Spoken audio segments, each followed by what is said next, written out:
నమస్తే అండి, welcome to our channel. మనతో ఈరోజు తెలంగాణ టీడీపీ స్పోక్స్ పర్సన్ సూర్యదేవర్ లత గారు ఉన్నారు. మేడం నమస్తే. నమస్తే. మేడం, ఇప్పుడు రేవంత్ రెడ్డి గారు ఒక సభ ఏర్పాటు చేయాలనుకుంటున్నారు. అదేంటంటే ఇన్వెస్ట్ తెలంగాణ గ్లోబల్ సమ్మిట్ అనేసి. అంటే లాస్ట్ టైం ఎవరైతే రేవంత్ రెడ్డి గారు పెట్టుబడులు తీసుకొచ్చారో ఆ పెట్టుబడులను అధికారులు ఎలా వినియోగించారు అని ఒక పూర్తి నివేదిక కావాలి అని చెప్పేసి ఆయన అంటున్నారు. అలానే ఇప్పుడు కొత్తగా ఏదైతే పెట్టుబడులు వస్తాయో వాటిని కూడా మనం పూర్తిగా ఆకర్షించాలి, వాటిని తెలంగాణలో డెవలప్ చేయాలి అని అనుకుంటున్నారు. అంటే ఇప్పటికిప్పుడు ఇది పెట్టారు అంటే ఆల్రెడీ ఆంధ్రప్రదేశ్లో ఎలా అయితే పెట్టుబడులు వచ్చాయో అక్కడ అభివృద్ధిని చూసి ఆయన ఇక్కడ అలా చేయాలనుకుంటున్నారా, ఏమనుకోవాలి? అలానే ఇప్పుడు లాస్ట్ టైం కూడా అందాల పోటీలు పెట్టారు రేవంత్ రెడ్డి గారు. అప్పుడు తీవ్ర విమర్శలకు గురయ్యారు. అంటే పాజిటివిటీ ఎంత వచ్చిందో దానికి ఎక్కువనే నెగిటివిటీ వచ్చింది. ఇప్పుడు మళ్ళీ అది అలానే కంటిన్యూ చేయాలి అనుకుంటున్నారు ఆ అందాల పోటీల్ని. సో ఇవన్నీ ఎలా జరుగుతాయి, వీటి పూర్తి విశ్లేషణ చెప్పండి. అంటే మీరు చెప్తున్నట్టు అందాల పోటీలు గతంలో ఒకసారి ఇక్కడ అందరూ కూడా విదేశీయ బ్రాండ్ అక్కడ వాళ్ళకి స్థానికంగా మోడల్స్, పెద్ద మోడల్స్ అందరినీ కూడా తీసుకొచ్చి తెలంగాణలో కొన్ని చోట్లకి వాళ్ళని తిప్పటం కానివ్వండి, తెలంగాణ కల్చర్ని పరిచయం చేయాలనే ఇది కానివ్వండి, ఇవన్నీ చేశారు. కానీ దానికి అప్పటికి జీతాలు ఇవ్వలేని పరిస్థితిలో ఉన్నది తెలంగాణ స్టేట్. అప్పుడు జీతాలకి కష్టపడిన టైంలో వీళ్ళని తీసుకొచ్చి ఇంత ఖర్చులు పెట్టాలా అనేది ఆ రోజున అందరూ మాట్లాడిన మాట.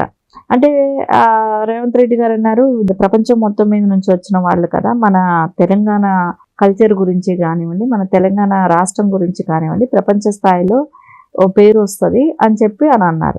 ఓకే, ఆ రోజున జరిగింది. సో తర్వాత ఇప్పుడు మీరు అన్నట్టు మళ్ళా అలాంటివి జరుగుతాయి అనేది చెప్పుకుంటున్నారు. అంటే మిస్ వరల్డ్ ఏదో పెడతారనా అనే ఒక టాక్ నడుస్తుంది.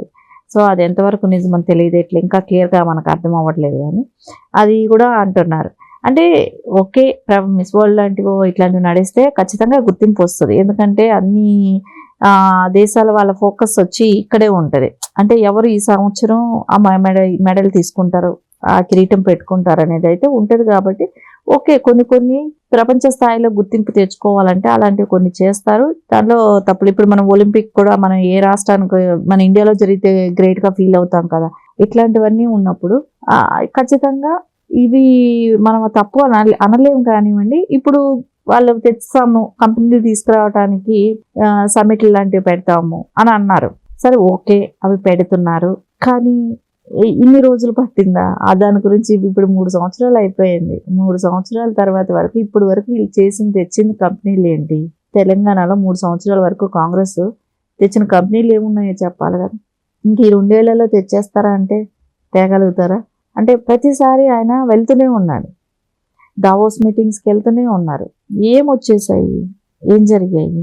దావోస్ మీటింగ్ వెళ్ళి రావటం, ఆ 2 రోజులు పబ్లిసిటీ తీసుకోవటం, తర్వాత ఎక్కడ చూస్తే మనకేమీ కనపడకుండా ఉంటాం, ఇలాంటివి జరిగినాయి. అంటే గతంలో కూడా 10 సంవత్సరాలు బీఆర్ఎస్ ఉన్నప్పుడు కూడా అదే. ఇప్పుడు జగన్మోహన్ రెడ్డి అక్కడ తరిమేస్తే ఇక్కడికి వచ్చిన అమర్ రాజా తప్ప ఇక్కడ వీళ్ళు సాధించింది ఏంటి? ఇప్పుడు వాళ్ళు దోస్తులుగా ఉన్నారు. అక్కడ నుంచి అక్కడ కన్స్ట్రక్షన్ స్టార్ట్ చేసిన అమర్ రాజాని తరిమేసే పిచ్చేటారు. అంటే వీళ్ళు చేసింది ఇది కూడా. ఇక్కడ బీఆర్ఎస్, అక్కడ జగన్మోహన్ రెడ్డి ఇద్దరు కుమ్మక్కై చేసింది. అక్కడ తరిమేస్తే వాళ్ళు ఎక్కడికి వస్తారు? మేబీ చెన్నై వెళ్ళొచ్చు, తెలంగాణ రావచ్చు, లేదంటే కర్ణాటక వెళ్ళొచ్చు. సో వెంటనే తెలంగాణలో వాళ్ళకి, ఎందుకంటే ఆల్రెడీ ఉమ్మడి స్టేట్లో వాళ్ళ మదరు ఎట్లాగైనా అమర్రాజా గల్లా అరుణ గారు ఉమ్మడి రాష్ట్రంలో తను మినిస్టర్గా కూడా ఉన్నారు. కాబట్టి ఖచ్చితంగా వాళ్ళు తెలంగాణని, ఇక్కడ ఇల్లులు ఆస్తులు ఉన్నాయి కాబట్టి తెలంగాణనే చూస్ చేసుకుంటారు. సో తెలంగాణలో పెట్టారు. అంటే నేను అనేది ఏంటంటే, ఎవరో తరిమేస్తే వచ్చేది అంటే ఒక కుమ్మక్క అయిపోయి చేసిన పని కానివ్వండి. ఇంకొకటి ఏంటంటే మీరుగా ఇప్పుడు చూడండి, ఆంధ్రప్రదేశ్లో ఒక కియా కంపెనీ కానివ్వండి, ఇప్పుడు వైజాగ్లో వచ్చిన సాఫ్ట్వేర్ కంపెనీ గూగుల్ కానివ్వండి, ఇట్లాంటివన్నీ వచ్చాయి. సో ఇట్లాంటివి మీరు కొత్తగా ఏమైనా తీసుకురాగలుగుతున్నారా? అది ఆ దిశగా ఆలోచించాలి. ఎందుకంటే ఎక్కువ నిరుద్యోగం అనేది ఉంది తెలంగాణలో. సో ఇంత నిరుద్యోగం ఉన్నప్పుడు వాళ్ళకు ఉద్యోగ అవకాశాలు ఏంటి, ఇవన్నీ కూడా చూసుకోవాల్సిన పని ఉంది. కాబట్టి ఖచ్చితంగా ఈరోజు రేవంత్ రెడ్డి గారు అది ఆ సమిట్ పెట్టి, ఇన్వెస్టర్ సమిట్స్ పెట్టి, దాని మూలాన సక్సెస్ అయ్యి కంపెనీస్ రావటము, కొంతమందికి ఎంప్లాయ్మెంట్ క్రియేట్ చేయగలిగితే అప్రిషియేట్ చేయాల్సిందే, గ్రేట్ థింగ్ అవుతుంది. కానీ అది ఎంతవరకు మీరు ముందు నుంచే ఎందుకు పట్టించుకోలేదనేది. గతం మీకు ఇప్పుడు వచ్చి 3 years ఉంది. ఆ 3 yearsలో నుంచి అప్పటి నుంచే కానీ స్టార్ట్ చేసుంటే ఏదైనా మీ యొక్క అధికారం ఉన్న లోపల ఎంతో కొంత ప్రజలకు ఒక న్యాయం జరిగేది కదా. సో ఈ రకంగా ఆలోచించుంటే బాగుండేదేమో అనేది. అంతకుమించి ఎవరైనా సరే ఒక కంపెనీ తీసుకొచ్చి తెలంగాణలో యువతకు అవకాశం కల్పిస్తున్నారంటే సంతోషించదగ్గ విషయమే కదా. మేడం ఇప్పుడు ఏదైతే లాస్ట్ టైం అందాల పోటీలు పెట్టారో అంటే ఓన్లీ మన ట్రెడిషన్ని చూపించడమే కాకుండా ఏదైతే బ్రాండ్స్ కొలాబరేషన్స్ ఇవన్నీ పెట్టుబడులు ఇవన్నీ కూడా వస్తాయి కదా. సో లాస్ట్ టైం పెట్టినప్పుడు ఏమన్నా వచ్చినాయా మేడం? ఏమీ అంత పెద్దగా అయితే ఏమీ కనపడలేదు ఎక్కడ కూడా మనకు. అంటే ఖర్చులు కూడా బాగానే అయ్యి ఉంటాయి కదా, బాగానే అయ్యింది కూడా. ఏముంది వాళ్ళు వచ్చి బతుకమ్మ ఆడిపోవటము, ఇక్కడ గుళ్ళు సందర్శించిపోవటము, వాళ్ళు చీరలు వాళ్ళతో చీరలు కట్టించడం, ఇంతకు మించి పెద్దగా జరిగింది ఏమీ లేదు. కాకపోతే తెలంగాణ ట్రెడిషన్ గురించి మనం అందరికీ తెలిసేటట్టు ఏమైనా చేయగలిగాం మేము. అంతకు మించి నాకు తెలిసి వాళ్ళ మూలాన పెద్ద ఒరిగింది అయితే లేదు. కానీ మిస్ వరల్డ్ లాంటివి పెడితేనూ కొంచెం అవకాశం ఉంటుంది కదా. యూనివర్స్ లాంటి మిస్ యూనివర్స్లు కానివ్వండి, మిస్ వరల్డ్ కానివ్వండి, ఇట్లాంటివి పెట్టినప్పుడు అంటే పెట్టుబడులు వస్తాయని నేను అనుకోను, కానీ ప్రపంచ స్థాయిలో ఒక గుర్తింపు అయితే ఉండొచ్చు అనుకుంటున్నా ఒక తెలంగాణ. బ్రాండ్స్ కొలాబరేషన్స్ పెద్ద పెద్ద వాటితో రావచ్చు కదా మేడం. నేను అనేది ఏంటంటే అది గతంలో రాలేదు కదా, మనకి ఎక్కడ కనపడలేదు కదా. సో ఇప్పుడు అంటే ఒక గతంకి ఇప్పటికి కొంచెం తేడా ఉండొచ్చు మేబీ. దానికన్నా ఇప్పుడు ఒకవేళ ఇప్పుడు పెడితే కొంచెం డిఫరెంట్గా ఉండొచ్చేమో, రావచ్చేమో కూడా చెప్పలేం. సో ప్రతిసారి మనం మైనస్లే చూడలేం కదా. సో నెక్స్ట్ ఏమైనా వస్తుందేమో అనే ఒక ఆశతోనే ఎవరైనా ముందుకెళ్తారు, ఏ గవర్నమెంట్ అని ఏం చేసినా కూడా. సో మేబీ వస్తుందేమో అని ఆశించటమే. అయితే మీరు అంటున్నారు ఈ 3 yearsలో ఏం తీసుకురాలేదని, మరి గత ప్రభుత్వం ఏం తీసుకొచ్చింది మేడం? 10 సంవత్సరాలు వాళ్ళ మటుకు ఏం చేశారు? ఏమీ చేయలేదు. వాళ్ళు చేసింది ఏంటంటే, అంటే ఇప్పుడు ఆల్రెడీ హైటెక్ సిటీ అనేది ఆల్రెడీ అభివృద్ధి, అక్కడ ఇంకా వేరే కంపెనీలు వచ్చి ఉంటాయి, అంటే వేరే సాఫ్ట్వేర్ కంపెనీలు వచ్చి ఉంటాయి. ఎందుకంటే ఆల్రెడీ ఒక డెవలప్ అయిపోయింది, అయిపోయింది కాబట్టి కొన్ని వచ్చాయి. సో ఫ్లైఓవర్స్ ఆల్రెడీ కొన్ని వర్క్ నడుస్తూ ఉన్నాయి, ఇంకోటి అవసరాలు పడిన వాటికి అవి ఉంటుంది. కొన్ని ప్లానింగ్లో ఆల్రెడీ అప్రూవల్ అయిపోయి ఉన్నాయి, అలాంటివన్నీ వర్కులు జరిగాయి. ఇంకా అవుటర్ రింగ్ రోడ్లు ఇట్లాంటివన్నీ ఆల్రెడీ ముందు నుంచే అయిపోయింది.